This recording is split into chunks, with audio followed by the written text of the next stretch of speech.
Divina മിസറിക്കോർഡിയ international ministry സ്ഥാപകൻ brother Sebastian Mariyam ഷിക്കന ന്യൂസിനോട് പങ്കുവച്ചു. കേരള സഭാ ചരിത്രത്തിൽ തങ്കലിപികളിൽ രേഖപ്പെടുത്തുന്ന അവിസ്മരണീയമായ ഒരു ദിനത്തിനാണ് നാം ഇന്ന് സാക്ഷ്യം വഹിച്ചത്.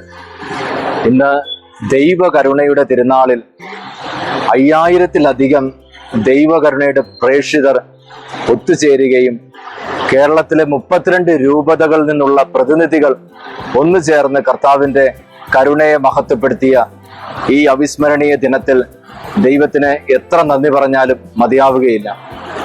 ഈ ചേർത്തലയിൽ നടന്ന ഈ മഹാസംഗമത്തിൽ വഴി കർത്താവിന്റെ അനന്ത കരുണ ലോകം മുഴുവനും വർഷിക്കപ്പെടുവാനായിട്ട് ലോകരാജ്യങ്ങൾക്ക് ഇവിടെ പതാക ഏന്തിക്കൊണ്ട് ലോകരാജ്യങ്ങളുടെ പതാക ഏന്തി 195 യുവാക്കന്മാരും യുവതികളും കടന്നു വന്ന ഈ അവിസ്മരണീയ ദിനം സഭയുടെ ചരിത്രത്തിലെ ഒരു മറക്കാനാവാത്ത ദിവസമാണ്. അതുകൊണ്ട് കർത്താവിന്റെ അനന്ത കരുണയ്ക്ക് സാക്ഷ്യം വഹിക്കുകയും കർത്താവിന്റെ കരുണ വഴി എല്ലാ രാജ്യങ്ങളും വിശുദ്ധീകരിക്കപ്പെടുകയും എല്ലാ രാജ്യങ്ങളിലേക്കും ദൈവകരുണ ഒഴുകുവാനായിട്ടും നമുക്ക് കൂട്ടായിട്ട് പ്രാർത്ഥിക്കാം.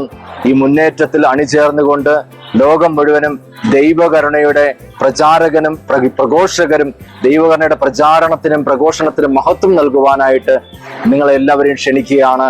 നമുക്ക് ഒരുമിച്ച് നിന്നുകൊണ്ട് ഈ കാലഘട്ടത്തിന്റെ ശുശ്രൂഷയിൽ പങ്കാളികളാകാം. ദൈവത്തിന്റെ അനന്തമായ കരുണയെ മഹത്വപ്പെടുത്തിക്കൊണ്ട് ആത്മാക്കളുടെ രക്ഷയ്ക്ക് വേണ്ടി ഈ കാലഘട്ടത്തിന്റെ പ്രത്യേകതകൾ തിരിച്ചറിഞ്ഞുകൊണ്ട് ഉണർന്ന് പ്രവർത്തിക്കുവാനുള്ള ഒരു വിളിയും ദൗത്യമാണ് ഇന്ന് കർത്താവ് നമുക്ക് തരുന്നത്. അത് കർത്താവിന്റെ കരുണയിലൂടെ സാധ്യമാവുകയുള്ളൂ. എല്ലാവരെയും ഒന്നിപ്പിക്കുന്ന ദൈവകരുണയിൽ നമുക്ക് അഭയം തേടാം. കർത്താവിന്റെ കരുണയിലൂടെ ഓരോ ആത്മാവും നഷ്ടപ്പെട്ടുകൊണ്ടിരിക്കുന്ന ഓരോ ആത്മാവും ദൈവകാരുണ്യത്തിലേക്ക് തിരിച്ചു വന്നുകൊണ്ട് കർത്താവിന്റെ അനന്ത കരുണ നൽകുന്ന സുരക്ഷിതത്വവും സമാധാനവും സ്വീകരിക്കുവാനായിട്ട് നമുക്ക് ഒരുമിച്ച് പ്രാർത്ഥിക്കുകയും അതിനായി കൂട്ടായി പരിശ്രമിക്കുകയും ചെയ്യാം. ദൈവത്തിന്റെ കരുണയ്ക്ക് സകല മഹത്വവും. ആമേൻ.